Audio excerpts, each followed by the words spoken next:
right, good morning.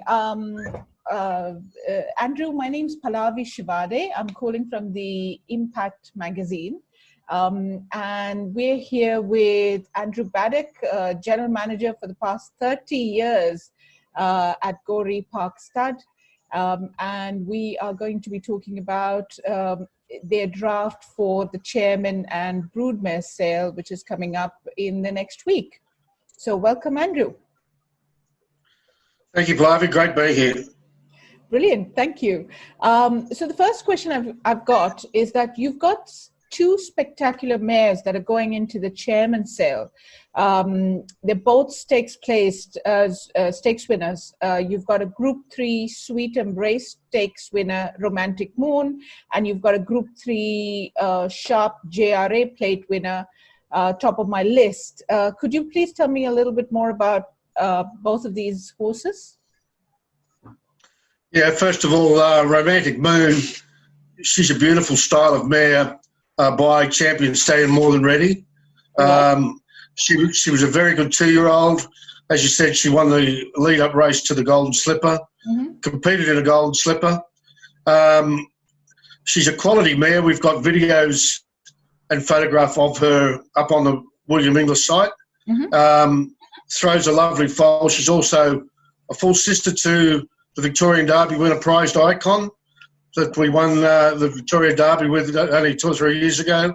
And an absolute quality mare, easy to breed, and she's in-folded to Shalaa, who shuttles to Arrowfield Stud.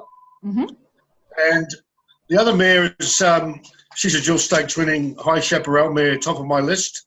She was more of a middle distance staying mare. She's a big rangy sort of filly, needed a little bit of ground to show her best. We bred her mother, who was a multiple stakes winner.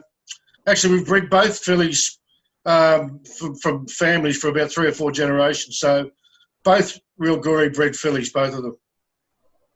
Oh, fantastic. And could you, so what, did you plan the matings yourself?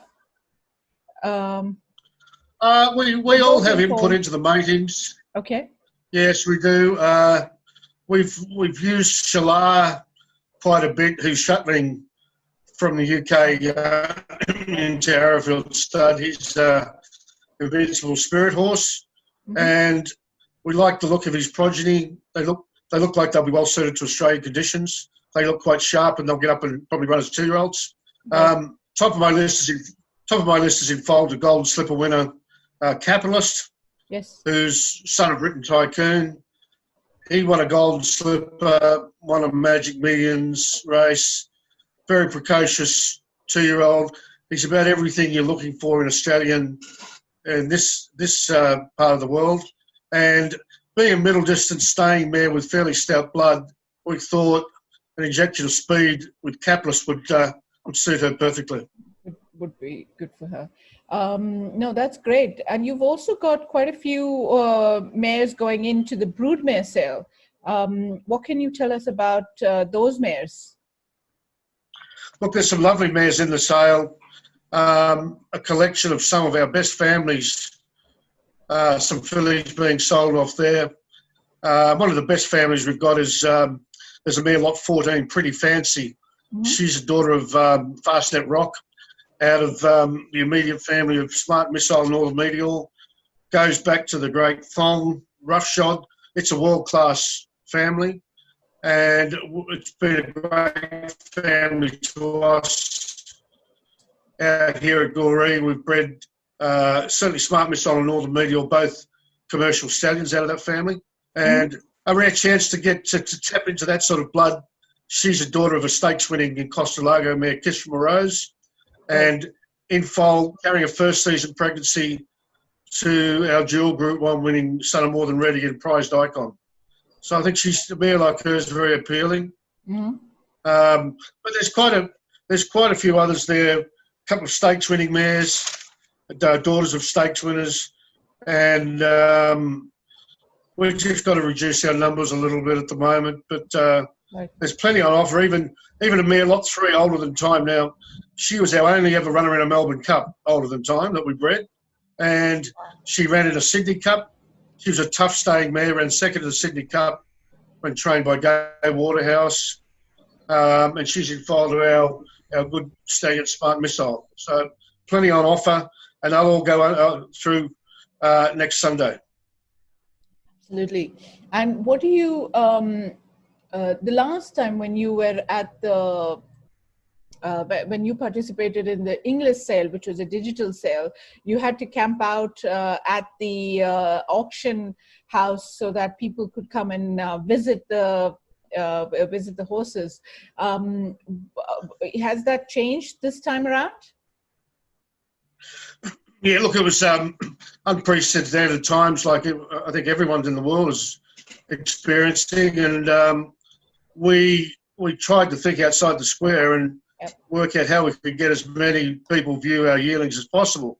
Yeah. So we thought we'd take the horses down to Sydney for a week to an empty sale complex. Mm-hmm. I mean, we were well quarantined down there.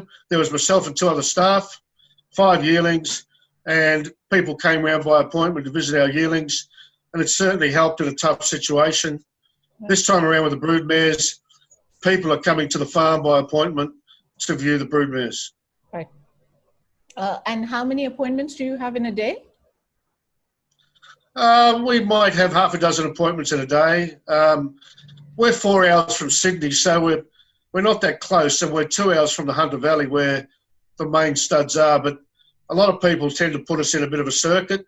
They do the Hunter Valley and then they come over to us and look at the mares. That's the best way possible.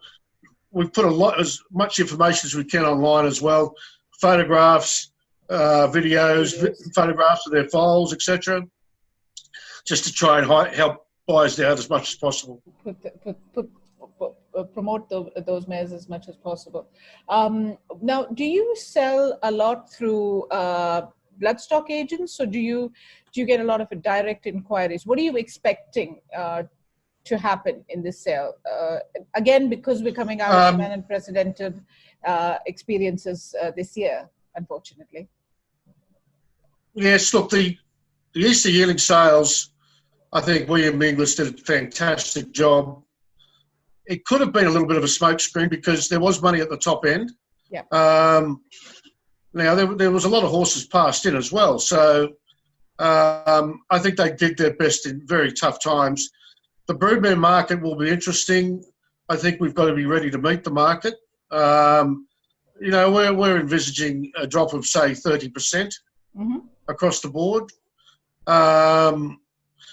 And we've just got to meet the market. I must say we've had a lot of inquiries about our mares, and I know William Inglis have had a lot of people registering to bid online. So there are positives in every tough situation. There's a lot of people sitting around at home across the world with not a lot to do. And if they are a little cashed up, there's nothing better than go and buy a broodmare or some bloodstock and look to the future and be positive. And that's the way we're thinking here. But sooner or later, all of this together, and we can all trade our way out of it.